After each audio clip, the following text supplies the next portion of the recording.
시중에 발간되어 있는 책이에요. 책의 내용이 어떤 얘기냐면 한번 읽어보겠습니다. 여기 대인배상 1로 지급될 수 있는 금액이 없는 경우에 대인배상 2는 그 공제한 초과액을 보상하는 것이니까 이때 대인 1 금액도 포함해서 지급해야 한다는 취지의 내용인데, 그것보다 재미있는 건 이 안에서 책임관계를 혼동하고 있어가지고 아마 이제 우리 학생도 책을 보다가 오랜 동안 생각하고 고민하다가 내게 이제 가져왔어요. 그래서 논의를 했던 건데, 그래서 카피를 해가지고 내가 이 부분을 논평을 좀 해볼까 해요. 대인배상 1이 면책되는 경우에 대인배상 1 해당 공제액이 없으니까 대인 2에서 손해액 전액을 보상한다. 뭐 여기까지 문제가 없습니다. 그런데 이제 그 예로 들은 것이 대인배상 1에 책임이 없는 면책인 경우를 예를 들었는데, 이게 좀 이상해가지고 예컨대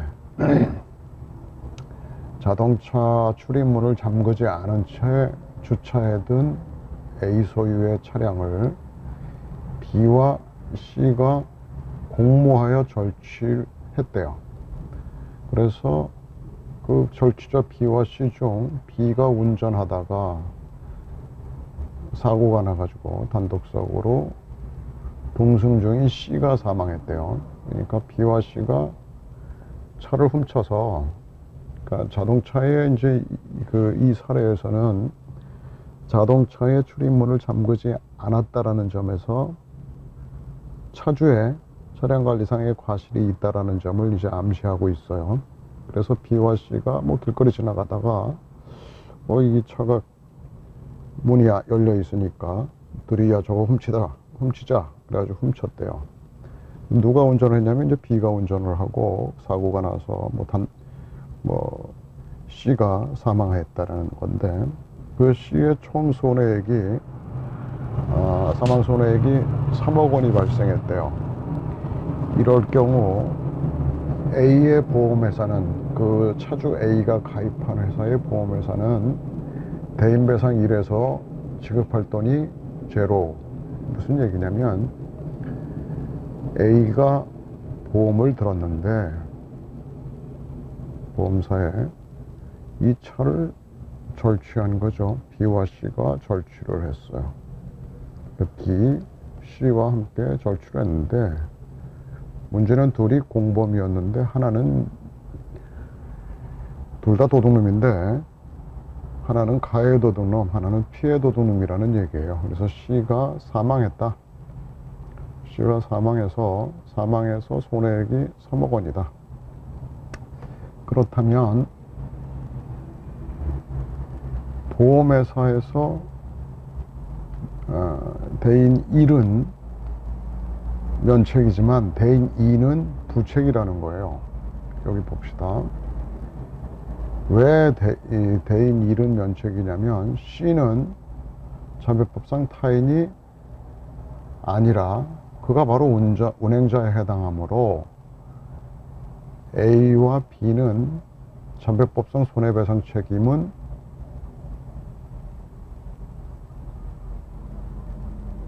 B는 자배법상 손해배상 책임이 발생하지 않고, 요즘 말이 A, B가 손해배상 책임이 발생하지 않는 게 아니라 그렇지, 차주 그리고 B 운전한 아이, 이 둘은 자배법상 책임이 없다. 오로지 민법상 불법행위 책임만 발생한다. 그러니까 A와의 관계에서 자배법이 적용되는 대인배상 1은 면책이지만 대인배상 1은 자배법상 책임만 물어주므로 자배법상 얘한테 손해배상 청구를 할 수 없다. 왜냐하면 이 A에 대해서,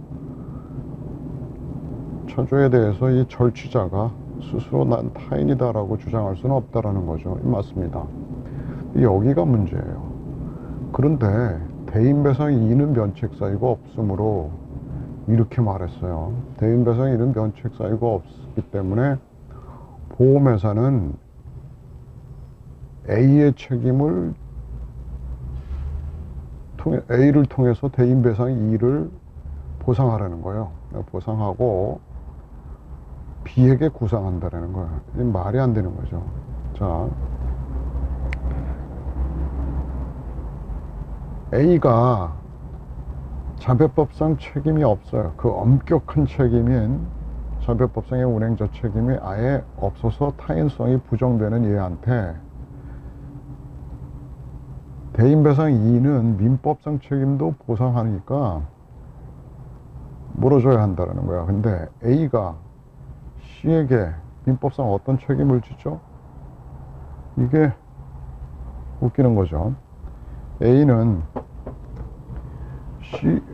A가 자배법상 책임을 지는 것은 엄격 책임이어서 그 자동차를 운전했는지 여부에 불문하고 차량 관리를 잘못한 A는 자동차의 그 사고 피해를 입은 사람한테 관리자로서 그 차량 관리상의 과실을 이유로 책임을 져요. 근데 민법상 책임은 행위 책임이에요. 행위자. 과실 행위가 그 책임의 근거예요. 그런데 여기에서 A가 무슨 행위를 했다라는 거죠? 자, 책임 관계를 다시 한번 정리를 해 보겠습니다. A가 자동차를 관리를 잘못해서 소위 B와 그리고 C가 공모해서 A의 자동차를 훔쳤다라는 건데, 그래서 B가 가해 행위를 C한테 했을 때 이 둘은 공범이죠. 같이 자동차를 훔친. 그런데 하나는 가해 도둑놈이고 B는 C는 피해를 입은 도둑놈이라는 거예요. 둘 다 도둑놈이에요. 물론 C는 B의 운전 과실 행위에 대해서 자기가 손해를 입었다고 B한테 손해배상 청구를 할 수 있어요. 하지만 C가 A한테 손해배상 청구가 가능하려면 근거가 있어야지. 근거가. 불법 행위의 근거로서 우리는 특별법인 우선 자배법을 검토해 봤지만, 자배법상 A와 C와의 사이에는 타인성을 인정할 수가 없다고. 즉 A는 타인에 대해서, 아니 C에 대해서 넌 타인이 아니야, 손해배상 청구권을 가지고 있는 남이 아니야, 나는 너한테 운행자 책임을 지지 않아 라고 주장을 할 수 있는 거죠. 왜냐하면 내 차를 훔쳐간 놈이 다친 것이거든요. 당연히 자배법상에 근거가 없어요. 자배법상 운행자 책임 지지 않아요. 근데 이제 그럼 민법을 보자는 말인데, 지금 이 책의 저자는 민법상의 책임을 지금 주장하는 것인데, 민법상의 750조, 민법제 750조의 책임은 고의 또는 과실에 위법한 행위로 타인에게 손해를 가한 자가 있으면 그 손해를 배상할 책임이 있다라는 거예요. 그러면 750조의 책임의 근거는 뭐냐면 과실 행위예요. 과실에 가해 행위가 있었다. 그것이 너의 가해 행위로 해서 내가 손해를 입었으니까 손해배상 청구를 하겠다라는 건데, A가 뭘 했냐고. A가 자동차 키를 잠그지 않고 집에서 잤는지, 뭐 어디 가서 놀고 있었는지, 그의 행위와 C의 손해와의 사이에 무슨 인과관계가 있느냐고. 가해 행위와 피해자의 손해와의 사이에는 인과관계가 있어야 되잖아요. 자동차의 열쇠를 잠그지 않고 차량 관리를 잘못했다고 해서 C의 손해가 발생한 게 아니잖아요. A의 차량 관리상에 열쇠를 키를 잠그지 않은 그런 관리 과실로 해서 C의 절도 행위의 성공이라는 결과를 가져온 건 사실이지만, 그 C가 이렇게 얘기하는 거예요. 네가 자동차를 왜 그따위로 차에 문도 잠그지 않고 관리를 했냐. 그래서 내가 그걸 훔쳤잖아. 내가 그걸 너 때문에 내가 훔쳤단 말이야. 그래서 네가 그걸 훔치게 해가지고 내가 이렇게 다쳤으니까 나로 하여금 그 자동차를 훔칠 의사가 생기도록 네가 그 문 안 잠궜으니까 내 손해에 대해서 손해배상 청구를 할 테니까 물어내라. 이 말이 되는 소리입니까? 민법 750조의 책임은 가해 행위가 있고, 그러니까 그 A의 가해 행위가 있고 그 가해 행위와 C의 손해와의 사이에 인과관계가 있을 때 그 손해배상 책임을 지는 거란 말이에요. 이 책의 저자가 생각하는 것은 아마 이런 것 같아요. 과거의 절취행위의 사고에 대해서 민법상 책임설이 민법 적용설이 있었단 말이에요. 이 민법 적용설은 절취운전 사고가 나면 이 통설이었던 민법 적용설이 당연히 적용되는가 보다 이렇게 생각한 거예요. 당연히 이거 아니라고. 민법 적용설은 이런 절취행위를 한 자를 보호하자라는 게 아니라 네가 자동차의 관리를 잘못했으니까 그래서 이로 말미암아서 이들이 뭐 차를 끌고 가다가 차 외에 제3자 뭐 D를 치게 했다. D는 이 B와 C의 운행이 어떻게 해서 가능하게 됐는지 하여튼 이 차에 치였는데 그 전후 사정 모른단 말이에요. 차량 관리상의 과실이 있었는지 없었는지. 그러니까 D를 보호하기 위해서 만약에 확인해 보니까 A의 과실이 있었다고 한다면 그 차량 관리 과실행위 때문에 B와 C의 절취행위가 가능했고 그로 인해서 D가 손해를 입었다면 C의 손해 보상하자라는 제도, 이 배상한다라는 학설이에요. 이것처럼 지금 스스로 절취행위를 한 자가 절취행위의 결과로 다쳤다고 해서 그들의 손해를 배상한다. 이거 어느 나라 법에도 없는 말도 안 되는 소리네. 그러니까 아까 그 사안에서 C는 자배법상 타인이 아닌 것은 물론이고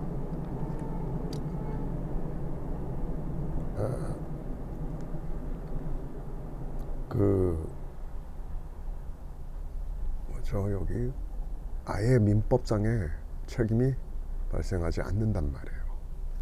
그래서 민법상으로도 이 A에게 대해서 손해배상 청구를 할 수 없다. 여기서 자배법 적용설은 민법 적용설이나 자배법 적용설의 이 대립이 있는데 이 민법 적용설과 자배법 적용설은 절취운전 사고에 있어서 누구를 보호하자라는 거냐면 차 바깥에 있는 이러한 사실을 모르는 차외인을 보호하자고 하는 거예요. 도둑놈 보호하자는 민법 적용설 이런 거 아닙니다.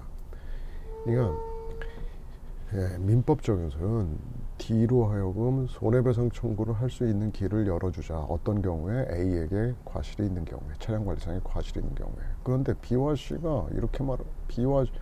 C가 도망쳐버리면 A는 이렇게 말하겠지. 나는 차량관리상의 과실이 없습니다. 자동차를 꽉 잠가놓고 있었어요. 이렇게 주장할 여지가 있어요. 그래서 민법 적용설은 피해자 그 차외인이 그러한 과실이 있음을 입증해야 되기 때문에 손해배상 청구가 용이하지가 않아요. 그래서 민법 적용설은 더 이상 이제 근거를 잃게 된 거고, 자배법 적용설은 운행자 책임을 지게 되는 A는 너는 당연히 차주이니까 자동차에 대해서 권리를 가지고 있는 A는 운행자로 추정된단 말이에요.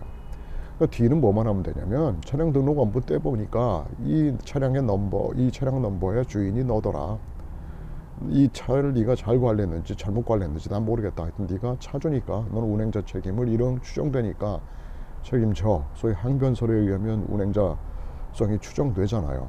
이런 자동차의 소유자는 운행자로 추정되니까 네가 거꾸로 차량 관리상의 과실이 없었다, 나는 그 차 잘 관리했었다라는 사실을 이 A한테 입증하라는 거예요. 그러니까 D의 입증이 굉장히 용이하죠. 그래서 피해자 보호가 제대로 될 수 있다. 그래서 자배법 적용설이 나오는 거죠. 그러니까 결국 민법 적용설은 입증 책임이 저 차외인 이 도둑놈 B와 C는 말할 필요도 없는 거고, 얘네들은 책임 없고, 얘네들한테는 차외인 D가 있었다고 한다면, 또 D, E, F 뭐 누가 있었다고 한다면 그들의 보호를 위해서 이 민법 적용설과 자배법 적용설이 있는 건데, 민법 적용설에 의하면은 입증 책임이 피해자에게 있기 때문에 이게 곤란하단 말이에요. 차후에인 D가. 그런데 자별법 적용설에 의하면 입증을 하기가 매우 용이하다라는 점에서 자별법 적용설이 오늘날 통설관로 판례의 입장인 것이지, 여기에 이 민법 적용설이라는 것이 결코 이러한 그 스스로 자동차를 훔쳐가지고 운전을 하고 있던 이런 자들 간의 그 책임을 인정한다라는 거 아니에요. 그러니까 이건 완전히 그 자별법에 대한 그 지식이 의심이 되는 그런 그 주장을 하고 있는 거라고. 민법에 대한 이해도 나는 도대체 뭐 이해를 하고 있는 건지. 근데 여기서 또 재미난 게 하나 있어요. 여기 보니까 여기서 이런 얘기를 해요. 대인배상 A와의 관계에서 대인배상 1은 면책이지만 대인배상 2는 면책 사유가 없으므로 이걸 왜 따지는지 모르겠어. 보험사는 A를 통한 대인배상 2를 보상한 후에 하면서 여기다 피보험자 개별 적용이라고 그래요. B에게 구상한다라는 거야. 뭔 말이냐면 여기 C가 A에 대해서는 면책 조항이 없지 않느냐, B에 대해서는 뭐 면책 조항이 있다라는 얘기가 그런 게 없는. 하여튼 그래서 보험회사는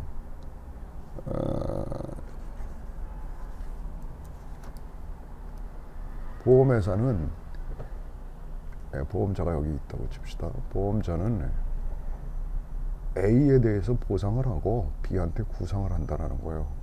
그리고 이것은 여기 괄호를 쳐놨던데 피보험자 개별 적용이라는 거야.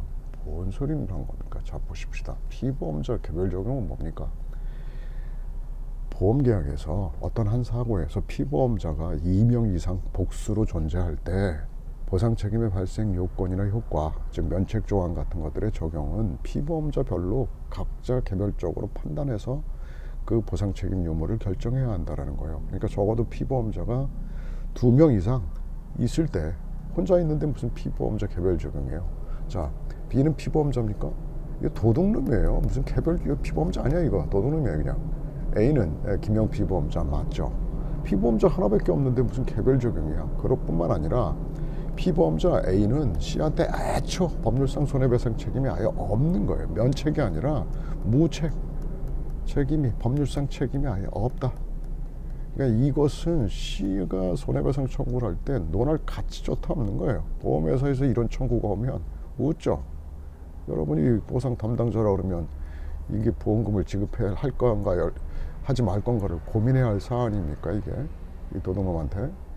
대한민국 그 어떤 사회 제도가 이런 어처구니 없는 그런 무슨 뭐 미개한 사회의 제도를 두고 있는 나라도 아니고 말도 안 되는 소리죠. 도둑놈이 보상 청구를 한다라는 것도 웃기고, 그 도둑놈한테 내 처음 처한 도둑놈한테 손해배상 책임을 진다라는 그런 불법 행위 제도가 세상 천지에 어디 있습니까? 그리고 피보험자가 딸랑 하나인데 무슨 피보험자 개별 적용을 하고 무슨 주었다 구상을 합니까? 아예 말도 안 되는 소리를 지금 여기다가 써놓은 거죠.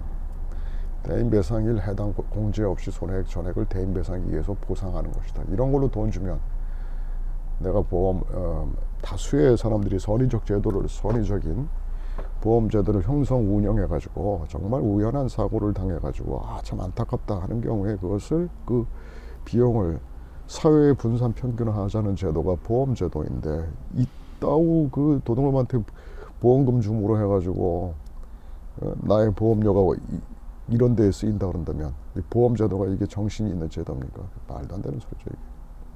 그래서 이 부분에 대해서 아예 법률상 책임이 없다라는 것 인식하여 주시기 바랍니다.